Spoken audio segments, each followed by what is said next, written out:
At Christmas dinner, my mother raised her glass and said, "Give me back the money I wasted raising you." I pulled out my phone, transferred her $1, and said, "Now give me back the 10 years I spent paying your bills." My sister laughed and added, "Don't bring your family again. They're low class and beneath me." I looked at her, took a sip of wine, and said, "Here's to my sister, who now has a rich boyfriend." Then I stood up. "By the way, I'm done paying for your luxuries." That night, I froze their accounts, revoked every card, and blocked them all. It was supposed to be a normal Christmas dinner. The kind where someone burns the rolls, the dog steals a slice of ham off the table, and everyone pretends for a few hours that we're one big happy family. But this year, the only thing burning was my patience. I was halfway through my wine when my mother stood up, glass in hand, and cleared her throat. "To family," she said, with that tight-lipped smile she wore whenever she was about to say something cruel and call it tradition. "And to the children we raise, even if they grow up ungrateful. Give me back the money I wasted raising you." The room went silent. Forks hovered mid-air. My aunt looked like she was about to choke on her mashed potatoes. And my brother Greg, always quick to change the subject, suddenly found his cranberry sauce extremely interesting. I didn't blink. I pulled out my phone, opened my banking app, and transferred her $1. Then I raised my glass. "Done," I said. "Now give me back the 10 years I spent paying your bills." The gasp from the table was so loud it could have been scripted. But I wasn't done. Across the table, my sister rolled her eyes and scoffed. "God, can you not bring your family drama here?" she sneered, tossing her perfectly curled hair over one shoulder. "They're low class and beneath me." I looked her dead in the eyes, took a slow sip of wine. "Here's to my sister," I said, "who now has a rich boyfriend and suddenly thinks that makes her royalty." Then I stood up. "Oh, and by the way, I'm done paying for your luxuries.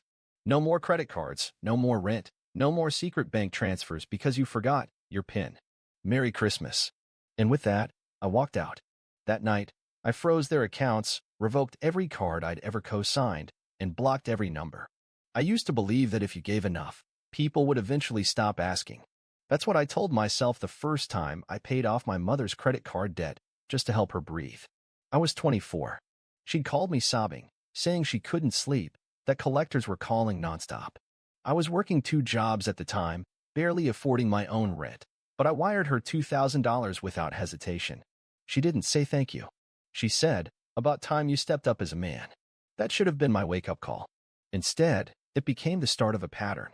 I paid for the new fridge when theirs broke.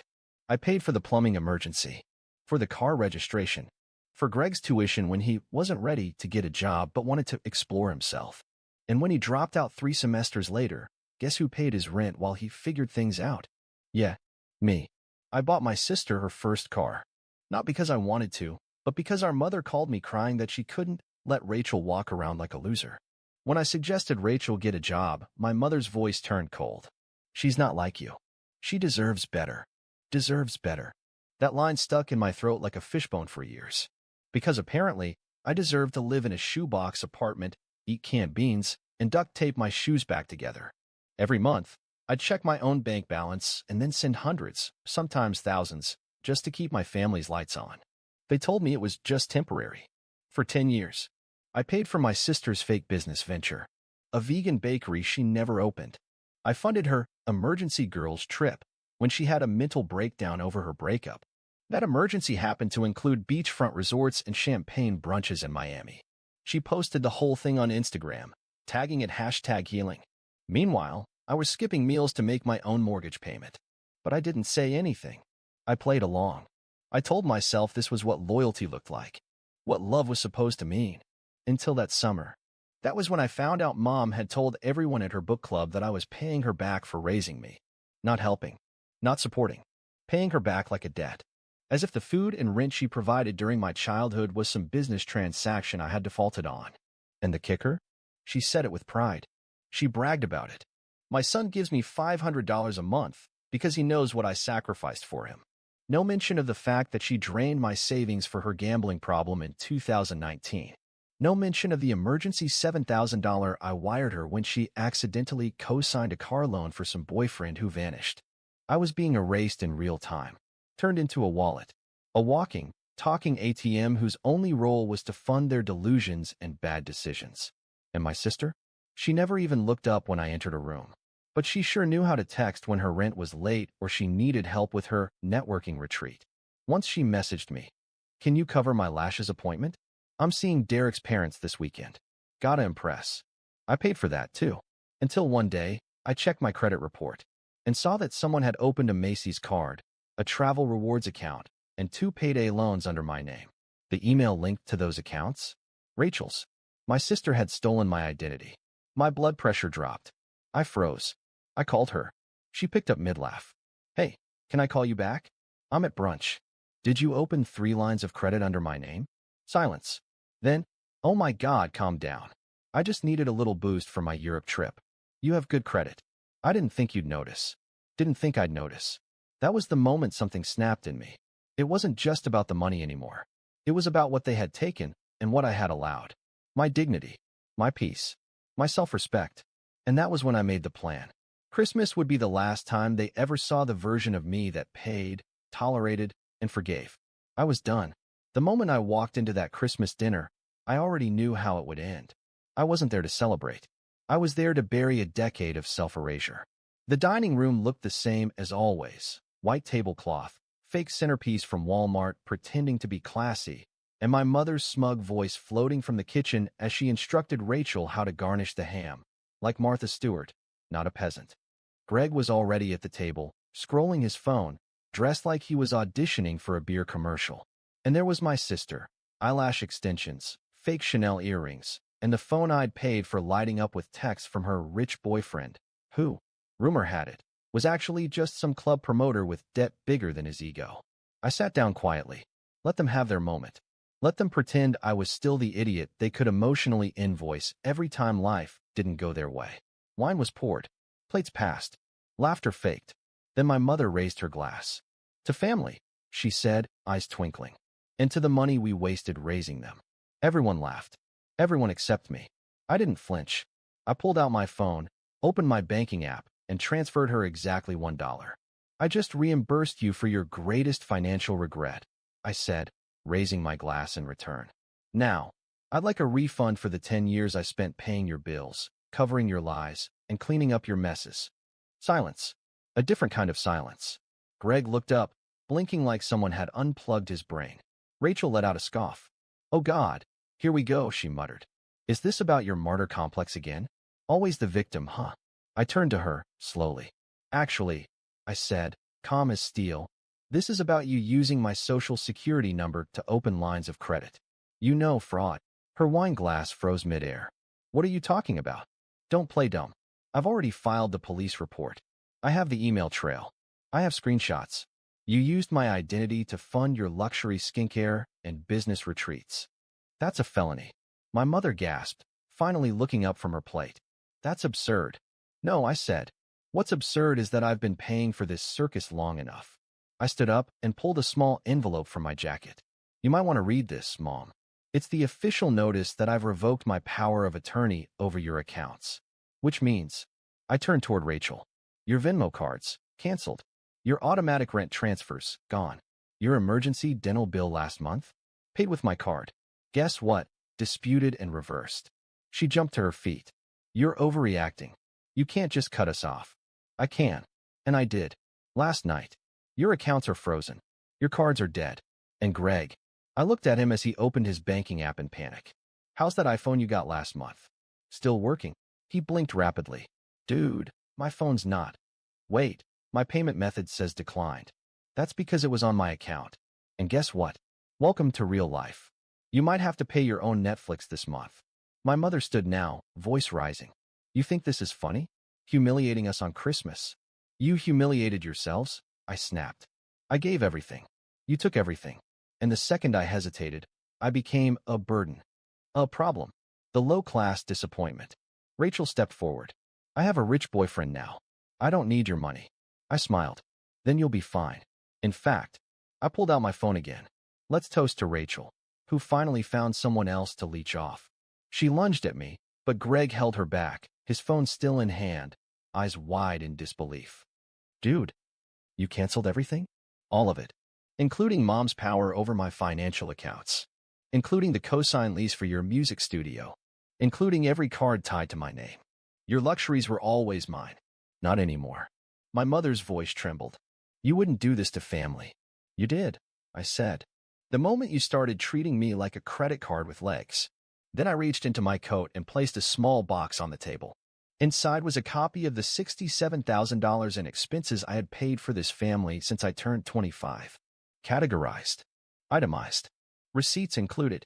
Consider this your final bill. Don't worry, I won't be sending it to collections. Then I turned and walked out the door. That night, I sat in my apartment, wine in hand, as the text poured in.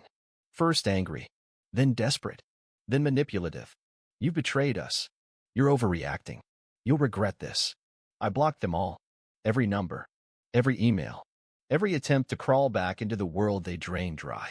That night, for the first time in a decade, I slept. Really slept.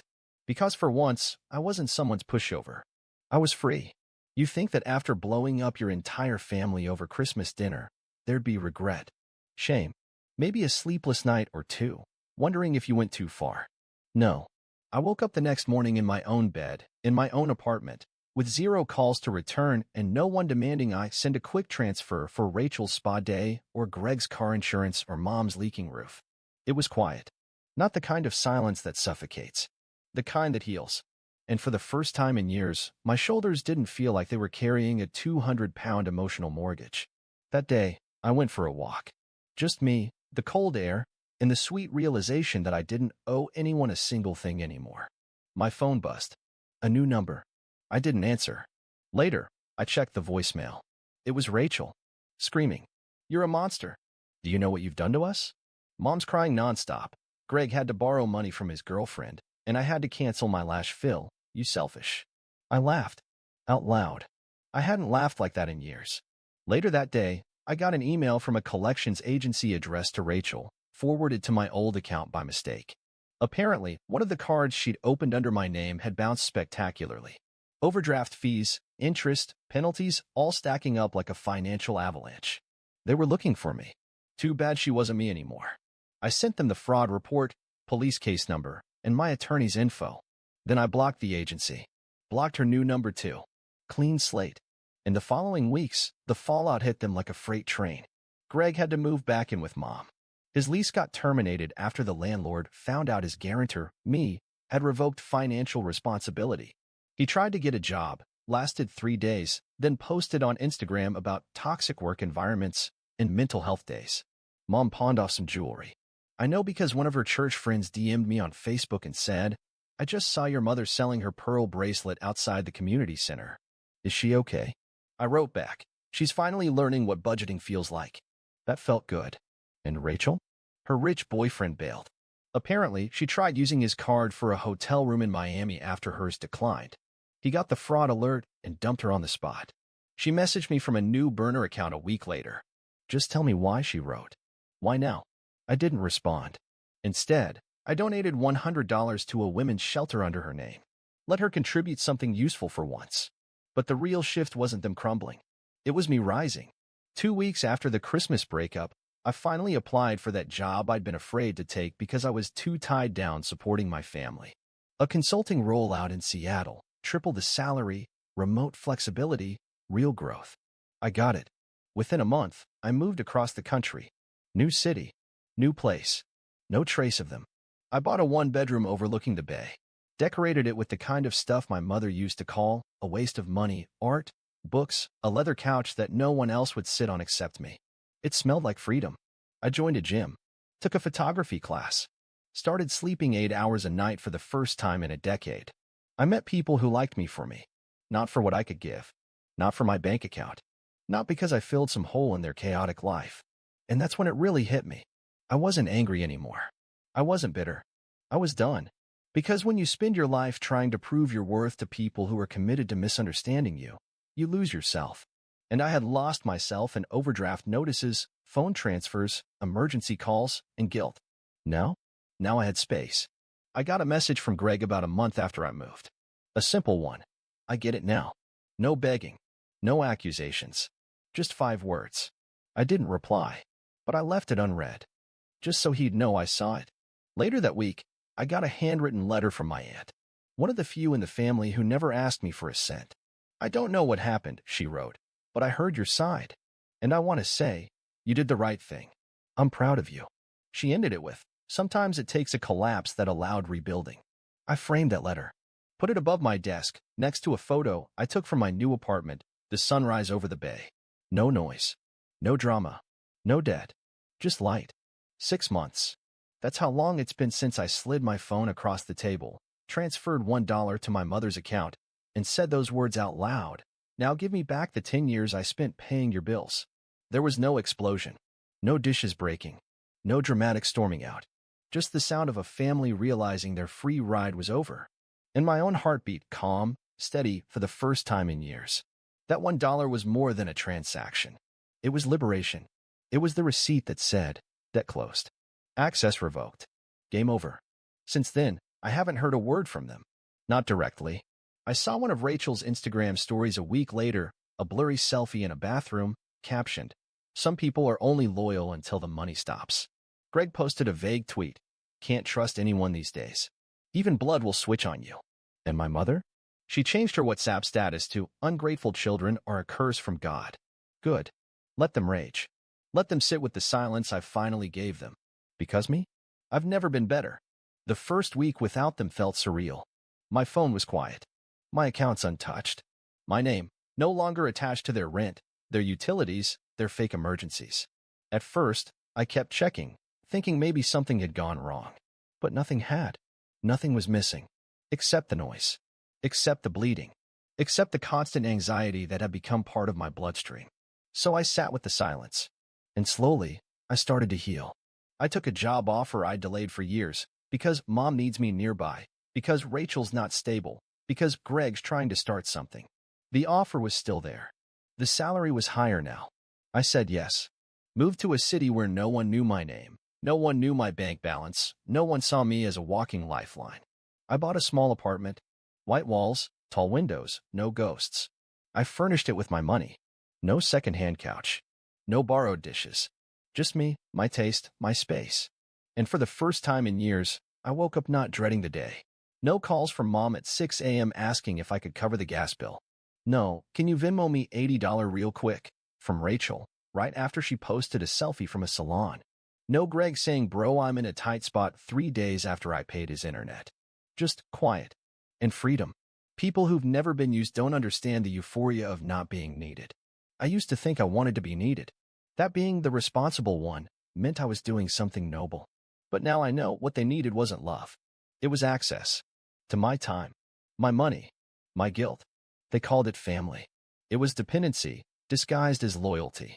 And I fed it for too long. Until I stopped. Until I cut all ties. Do I miss them? No. I miss the idea of them. The fantasy version. The one where Mom wasn't passive-aggressive and greedy. Where Rachel was kind and grateful. Where Greg pulled his own weight and didn't treat life like a party I was supposed to pay for. But that family never existed. And the real one? The one that called me selfish the moment I said, no? I don't miss them. I don't even think about them most days. And when I do, it's with the kind of clarity you get when the fever breaks. Because that's what it was, a sickness. A sickness I was raised to believe was love. Now, I know better. Now, I protect myself like no one ever protected me. Sometimes, I still look at that transaction. That $1. That final refund. I framed it. Put it above my desk, next to a photo of the bay outside my window. It reminds me. You don't have to burn forever just because your family enjoys the warmth. You don't have to bankrupt yourself emotionally, financially, spiritually, for people who will never say thank you.